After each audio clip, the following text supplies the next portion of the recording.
Dvandvatitam gagana sadrisam tattvamasya ekam nityam vimalamachalam sarvadhi sakshibhutam bhavatitam trigunarahitam sadgurum tam namami.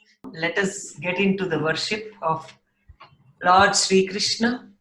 Om Vasudeva Sutam Devam Kamsa Chanuramardanam Devaki Paramanandam Krishnam Vande Jagadgurum. Means I salute unto you, Bhagavan Sri Krishna, Guru, Master of the world, Son of Vasudeva, Supreme Bliss of Devaki, Destroyer of Kamsa and Chanura, the demons Kamsa and Chanura. I salute to you. Okay, now I'll recap. Yesterday what we were speaking in Bhagavad Gita, I was talking about how Gita is an incomparable scripture because this book has penetrated human consciousness so deeply. And we were speaking about how spiritual literature can be classified into three categories: Shastras, Stotras, and Sutras. Shastras are the scriptures which guide us to have the right cognitions of life, and the literature from the heart is Stotras. The Stotra is the expression of someone who has realized the ultimate truth, who has had the glimpse of divine love. And Sutras gives us technique to realize the state of uniting with the divine. Shastras gave us intellectual understanding. Stotras give emotional feeling connection. Sutras give the being level experience. This is what I spoke yesterday. See, understand, Shastras, the science of enlightenment, gives a powerful base of the great why of life. Why life is treating me unfairly, why I have loans, why I have this bad relationship, why I have ill health, I'm doing everything right, what not? So many whys. What will happen after we die? Why this, why that? We have so many whys. So this Shastras, the science of living enlightenment, give us a powerful base of the great why of life, so that all our cognitions, all our faith can enter into our being and start creating our possibilities. Now let us look in how devotion is authenticity with God. Just if we see Swamiji, when he bows down to something, that is enough to just tell you what is devotion. I tell you, the devotion itself has to learn how to be devoted from him. Really, the principle of devotion itself has to learn how to be devoted. That is enough to tell you. Being Paramashiva himself, Kala Bhairava himself, Parashakti himself, herself, when he thinks about his Guru, the way he bows down, just like if I see that scene, do we have to, how do we talk about devotion actually? There are no words, isn't it? So let me get into bhakti, devotion. Please understand, devotion is just an alchemy process. Please understand, spiritual umbilical cord called devotion. Only when it is maintained, our frequency, our consciousness increases inside. Only then our outer reality gets caused. Even to cause our mundane things in life, please understand, our outer life is the reflection of our inner space. If you have a problem outside, that means you have a blind spot inside. If you are forget about having a problem. If you are even thinking something is a problem, that means you have a blind spot inside. If somebody is reacting in a certain way to you, a certain relationship, because there is a blind spot unknown to you inside, only to make you understand that That problem is put in your face. Please understand, devotion is just an alchemy process. It is as if a touchstone has touched us. Ramakrishna Paramhamsa says beautifully, if a touchstone touches any metal, it becomes gold. Just a touch of the stone is enough for any metal to be converted into gold. Devotion is a touchstone. See, understand, every day when you are sitting in the session, after the Guru Vandana is done, whatever you want, declare into the front of Sri Krishna, hey Lord Sri Krishna, I have this problem. I want this to be clear. Today, during the session, whatever I need to learn, whatever click I need to get, please bless me with that and give me a breakthrough. That's all. All you need to do is only that. Declare that in every day before the session. Miracles will start happening. Healing will start happening. The moment devotion touches us, we become God. Please understand. Devotion is a touchstone. The moment devotion touches us, we become God. We become divine. The problem is, we never allow devotion to touch us. We never allow devotion to penetrate our being. We think we want God, but we are continuously afraid of the divine. We may think we want the divine, but as long as it is superficial, as long as it is under our control, things go well, because we are scared of real divine. We want everything, as long as it is superficial, as long as it is under our control, things go well, then it's fine. The moment the devotion enters our being and starts the process, we say, no, not that much. I think that is too much for me. We stop at a certain point. Why? Because as long as it's superficial, it's okay. As long as it's giving us small facilities, it's okay.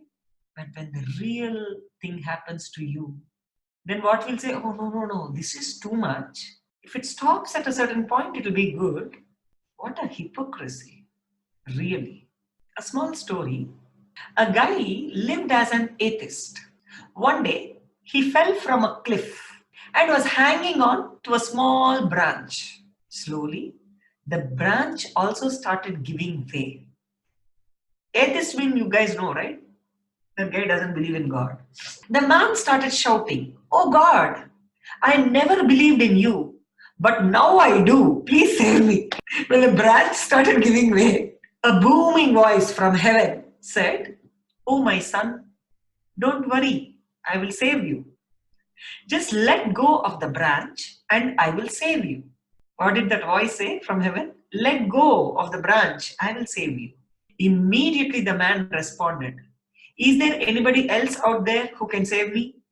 Is there anybody else out there who can save me? He's asking for help.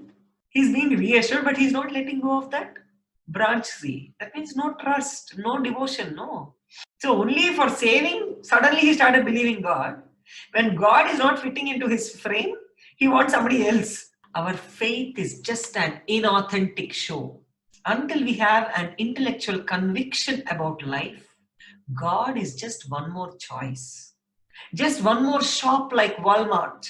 It is a spiritual mart. This is the relationship we are maintaining with God. We remember God only when we need something. When things go well, according to our chosen route, then God is great. Else, throw away the God. Please understand, our faith is pseudo. If it is not life transforming, we do not allow devotion to work on us. Shastras give us that intellectual clarity, that completion cognition. All the great devotional people like Chaitanya, Ramanuja, and Madhva had a strong intellectual base of this science. Swamiji always says, the fruit of enlightenment is you having devotion. Understand? Not after devotion enlightenment. Fruit of enlightenment itself is devotion. See, great Chaitanya, Ramanuja, Madhva had a strong intellectual base of this science. Chaitanya Mahaprabhu was a great Nyayika, philosopher of logic. It is only when you reach the peak of logic can you fall into the valley of love. Only then you are qualified to fall in love. All great masters and devotees who reach the peak of intellect have a strong Shastra's base. These sessions are for that only. Now, next are the stotras. Stotra means expressing our experience, our deep love or devotion to our master or God. Many people ask, Swamiji, why does Hinduism have idol worship? Hinduism does not have idol worship. We don't worship the idol. We worship through the idol. When we stand in front of the idol, do we say, oh stone, give me a boon? All the stone deities, do we say, oh stone, give me a boon? No. Oh stone, please save me? No. We say, oh God, please save me. We don't worship the idol. We worship through the idol. We worship that formlessness through this idol. So we are not doing idol worship. In Vaishnavism, the devotional stream of Hinduism, there is a beautiful word, Archavatar. This means the idol worshipped in the temple is the incarnation of God.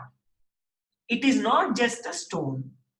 Incarnation means the divine descending on planet Earth. Just like the 10 incarnations of Vishnu, all these idols are like these 10 incarnations. Krishna is one of the incarnations of Vishnu, isn't it? Just like these incarnations, the stone, the idol that we worship to relate with God is called Archavatar. See, understand?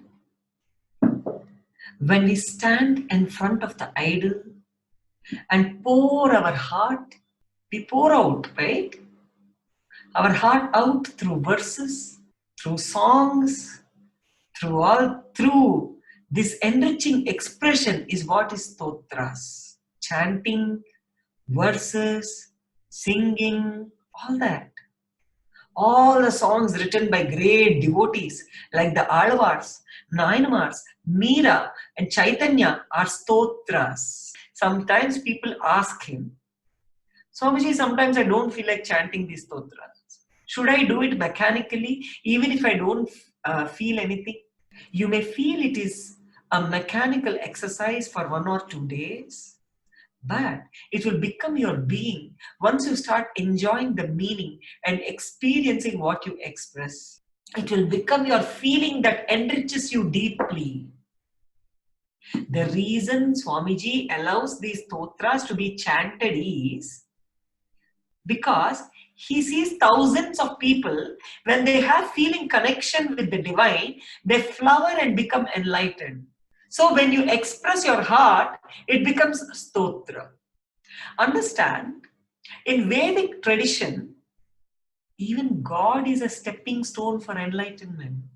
All the forms and names of the gods, everything is used for attaining enlightenment, for nirvikalpa samadhi, for living Advaita. When the devotion, the feeling connection is awakened in you, you automatically go towards enlightenment. Next are the sutras. Sutras give us the technique to reach enlightenment. Shastras are from the intellectual level, stotras are from the emotional level, sutras are from the being level. Please understand, learning Shastras means bringing integrity and authenticity to our mind. Going around and practicing Shastras is living authenticity and being responsible. Being in integrity with the Master or God is feeling connection and being enriched with enlightenment. Where all these 4 principles are playing, you're seeing, right? When integrity comes through the head, it is intellect, Shastra. When it comes through your heart, it is stotra. When it comes through your being, it is sutra. When authenticity expresses through our head, It is power of Shastra, the knowledge weapons to fight out our patterns, our dilemmas, our conflicts. Constantly we have conflict, right? Shall I take sannyas? Or shall I marry? Or shall I become a doctor? Or shall I become an engineer? Or shall I go into the spiritual path? Or shall I pursue something else? All these are conflicts, conflicting thought patterns. So these knowledge weapons, you can fight out your patterns and conflicts and dilemmas. When authenticity expresses through our heart, it is love, stotra. When authenticity expresses through our being, it is meditation, sutra. See, whether you are doing puja, whether you are doing enriching, whether you are doing something else, with what intention, with what space you are doing matters. Only that will flower. Suppose you feel, I am enriching this person. This will give me good contacts. It will give you only that. Suppose same action of enriching, you will feel, wow, the whole universe will bend to me. Oh, actually, whole universe will bend to you. That is what Swamiji is saying. What is that you're carrying inside when you're doing a certain thing? From what space you're doing? When you're doing like that, the trust increases. When the trust increases, what will happen? Self-doubt, self-denial, self-hatred, everything will disappear. Isn't it? Listen, there are three kinds of human beings. Head-oriented, heart-oriented, and being-oriented. To fulfill everyone, our enlightened sages have created three kinds of literature. Shastras, Stotras, Sutras. Bhagavad Gita is the only book that is a combination of Shastras, Stotras and Sutras. Understand? Enlightened sages have created three kinds of literature. Shastras, Stotras and Sutras. But Bhagavad Gita is the only book that is a combination of Shastras, Stotras and Sutras with something more and something more. Swamiji always says that, and something more. Gita is Shastra. It gives a clear intellectual understanding about life, death, the soul, about the great why of life, as well as the what of life, the do's and don'ts, rules and regulations. Very few books give reasons why we should or should not do something, right? They'll just say do. But why we should do? Why we should not do? It's very important. Gita is the only book that gives a strong intellectual base, intellectual clarity, a complete cognition about why and what we should do. No other religion has as many scriptures as Hinduism. Within the Vedic literature, our masters have chosen three books called Prasthanatraya that are the ultimate authorities in spirituality. What are those three? Brahma Sutras, Upanishads and Bhagavad Gita. Vedavyas, the Lord of Enlightened Masters, is the compiler of all the Vedas, who wrote the Brahma Sutra and also authored the Mahabharata. He is responsible for all the methods and expressions of enlightenment science or Jivan Mukti Vijnana. Many enlightened masters taught what is known as Upanishad. However, Gita is directly from Bhagavan, God himself, from a Purnavatar, a perfect complete incarnation, Sri Krishna. Among the incarnations, let me talk about Krishna, because this is what is going to maintain your feeling connection, right? Among the incarnations, Bhagavan Sri Krishna is considered Purna, complete, a full incarnation. Why is Sri Krishna considered the only perfect, complete incarnation, a Purnavatar? Why can't he be just one more incarnation? If somebody questions. Because understand, still he is the one being ruling the whole Hindu consciousness and the largest worshipped being. The most worshipped incarnation on planet Earth is Sri Krishna. Only Krishna can be called the most worshipped being. First, let us understand why incarnations come to planet Earth. Sri Ramakrishna Paramahamsa recounts beautifully There was a beautiful paradise with many trees and varieties of flowers and fruits. Three friends were walking near this paradise. Swamiji told this example many times. Three friends are walking near the paradise that had a big wall around it. One of them climbed the wall and peeped inside. He cried out, "Oh my God, such a beautiful place." He jumped into the garden and started enjoying the fruits. The second man climbed the wall and saw the garden. He too felt it was beautiful, but he had a little bit of courtesy. He turned and said to the third man, who was below, "Dear friend, there is a beautiful paradise below. Come, I am going in." Saying this, he jumped over the wall and started enjoying the fruits. The third man climbed the wall and saw the paradise. He saw his two friends and understood the level of joy and bliss that they are enjoying. Then he said to himself, "Let me go down and tell all the people about this beautiful paradise. I will bring them all to enjoy this garden." And incarnation is someone who descends to enrich the world about the blissful place that he experienced. Look at the third man. The man who descends from divine to express the bliss of the divinity is an incarnation. The person who returns to planet Earth to tell you and enrich you about divinity and to also make you realize what he has experienced is an incarnation. See, Swamiji is not telling us that he is great. He is telling us, hey, you can be like me. It is possible for you. You are that. He is telling. You are Paramashiva, he is saying. An enlightened spiritual master is a person who creates a formula to reproduce his inner world experiences. That is enriching, isn't it? Scientists create formulae for the outer world, whereas a master creates a formulae to recreate the experience of the inner world. Meditation techniques are these formulae only.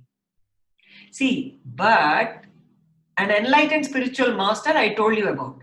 But an incarnation is a person who can directly give the experience without even using the formula. Wow. Understand the difference. An enlightened spiritual master is a person who creates a formula to reproduce his inner world experiences. He gives in the meditation techniques or whatever. But an incarnation is a person, he will not forget about the technique, he will give you directly the experience of the technique without even using the formula, without even using the technique. All these great incarnations came down to planet Earth to make people realize that they too are divine, that they too are God, to tell and enrich people that the other side is beautiful. There's a very big paradise. Come, let us go and enjoy. Come, join me, they say. Some people ask, why is Krishna perfect incarnation? He has all the qualities needed to push human beings to divinity, to the space of completion. Understand? It is Sri Krishna who is responsible for all the good things we have in our lives. Please understand, it is Krishna who is responsible for anything good, anything joyful, and anything auspicious in our lives. See, he's embodiment of celebration, isn't it? See, signs of living life out of completion and joy. Living life out of completion will lead to enlightenment in whatever we are doing without renouncing. See, understand, renouncing everything and going is different. Without renouncing anything, living life out of completion, which will lead to enlightenment, that is what he gave. This science is introduced to the world for the first time by Sri Krishna without renouncing anything. Understand, till Sri Krishna, all incarnations were teaching only the science of leaving, renouncing the world if one wanted enlightenment.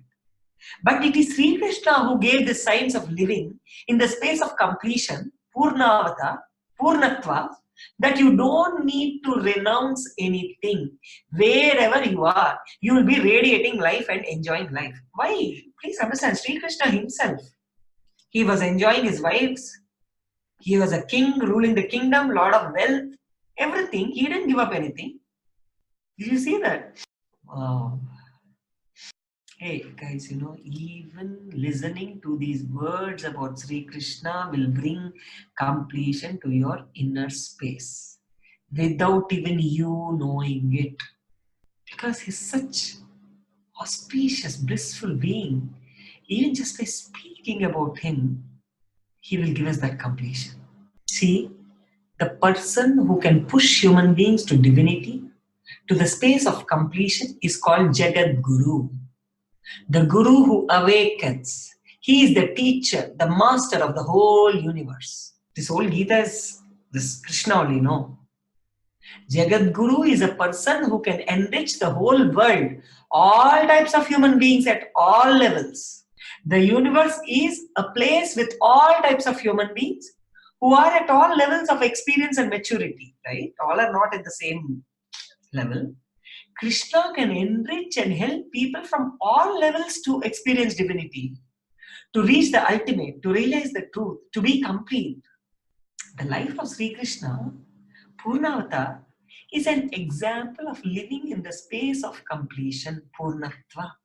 He has not done anything out of incompletion, guys. He has done everything out of completion. And he has done everything which we think will be done only out of incompletion. Listen to this. He has done everything which we think will be done only out of incompletion, but he did it with completion. This science of completion is the most sacred secret revealed by Sri Krishna in the Bhagavad Gita, which is the most powerful.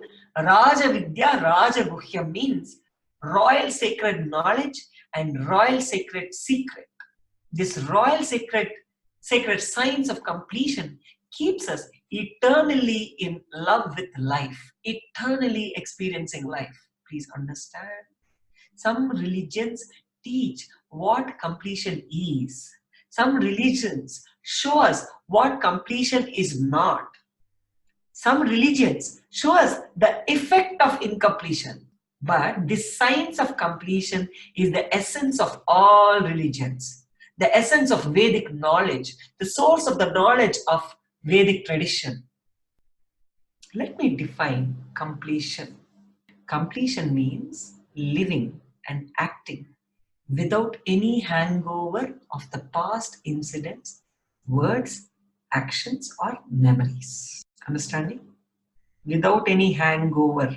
See, you have to live and act without any hangover of the past incidents or past words or actions or memories.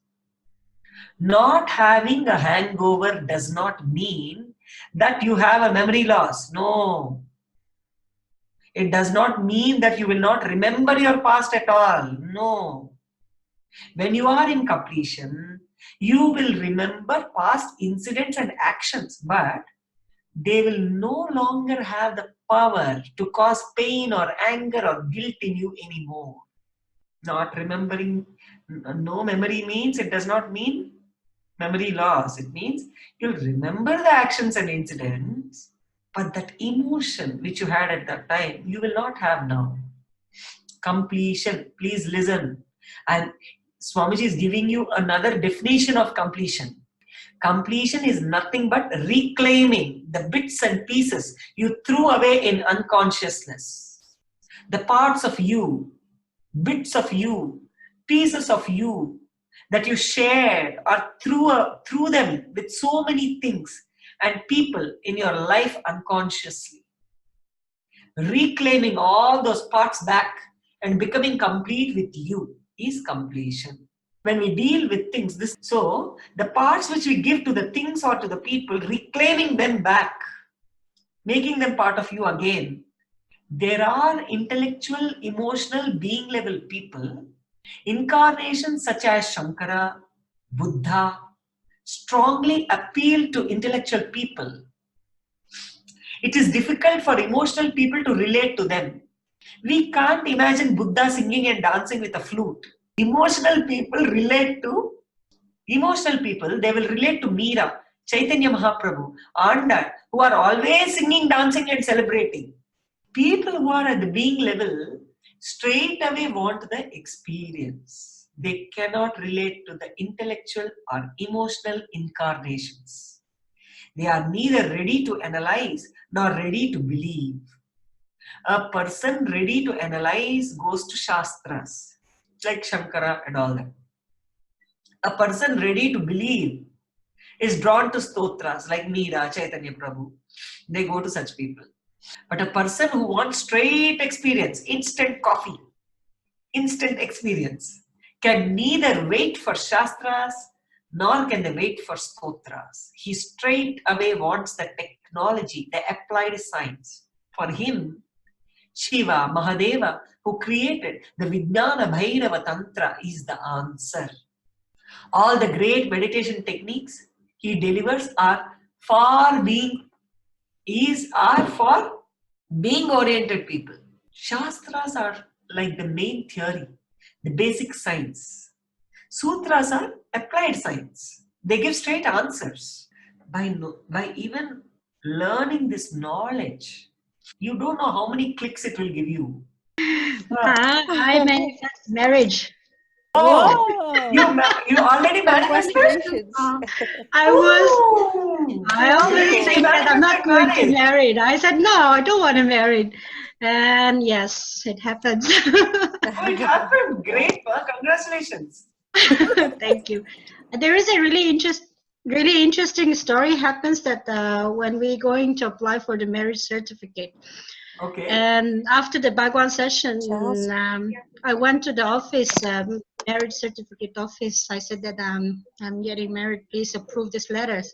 And he said, "No, the translation is not saying that you are unmarried." That's like a little bit really silly topic. And I said that no, please. I did try my best to explain, but they keep rejecting. But just after I went to this session, interesting things is that I feel really calm and I didn't reject or against what this guy is talking. I said that I'm going to use Atmalinga. And then I start using Atmalinga, asking Swamiji to help me. Within I think around 2 minutes, the guy changed his mind and they give me the certificate.